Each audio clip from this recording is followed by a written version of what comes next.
విశాఖలో anti drug park అన్నటువంటి దాన్ని హైలైట్ చేశారు. ఇందులో గత ప్రభుత్వ హయాంలో మత్తు పదార్థాల వినియోగం విచ్చలవిడిగా సాగింది. ఎన్నో దారుణ ఘటనలు. నాడు యువగళం పాదయాత్ర నారా లోకేష్ దృష్టికి వెళ్ళగా మాదక ద్రవ్యాల వినియోగానికి వ్యతిరేకంగా అప్పట్లో వాక్ నిర్వహించారు. కూటమి అధికారంలోకి వచ్చాక డ్రగ్స్పై యుద్ధం చేస్తుంది. దీన్ని స్ఫూర్తిగా తీసుకుని డ్రగ్స్ వినియోగం ప్రమాదం అని తెలిసేలా ఒక పార్కును విశాఖలో అభివృద్ధి చేస్తున్నారు. దీన్ని విశాఖ మహాప్రాంత అభివృద్ధి సంస్థ ఆధ్వర్యంలో ఏర్పాటు చేయాలని నిర్ణయించారు. విఎంఆర్డీఏ చైర్మన్ ప్రణవ్ గోపాల్ ఆలోచన ఆధారంగా దీన్ని రూపొందిస్తున్నారు. ఈ తరహా దేశంలోని మొదటి పార్క్గా చెప్పుకోవచ్చు.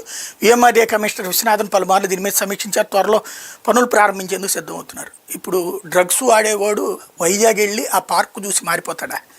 కామన్ సెన్స్ లేదు. ప్రతి వార్తలో ఒక విషయాన్ని చెప్పడం. గతంలో డ్రగ్స్ విపరీతంగా వాడారా? ఎవరు చెప్పారు? అప్పుడు రాసినటువంటి 2 దొంగ వార్తలని తేలింది కదా. 2 ఓడలు ఇక్కడోళ్ళు అన్నటువంటిది ఒక్కటి తేలలేదు కదా. అదే సందర్భంలో అప్పుడు డ్రగ్స్ పట్టుకున్నారు, ఇప్పుడు డ్రగ్స్ పట్టుకుంటున్నారు. మరి పట్టుకుంటుంది పోలీసులు, విచారిస్తుంది పోలీసులే. దాని వెనక ఉండేది ప్రభుత్వమే. అప్పుడు జరిగింది, ఇప్పుడు జరిగింది. అప్పుడంతా జనమందరూ డ్రగ్స్ వాడేస్తుంటే ఇప్పుడంతా డ్రగ్స్ మానేసి జనమందరూ అర్జెంటుగా సక్సీలర్ అయిపోయారు. మద్యం అప్పుడు తాగుతున్నారు, ఇప్పుడు ఎగబడి తాగుతున్నారు. అప్పటికంటే ఎక్కువ తాగుతున్నారు. ఇప్పుడు మనమే వార్తలు రాస్తున్నాం.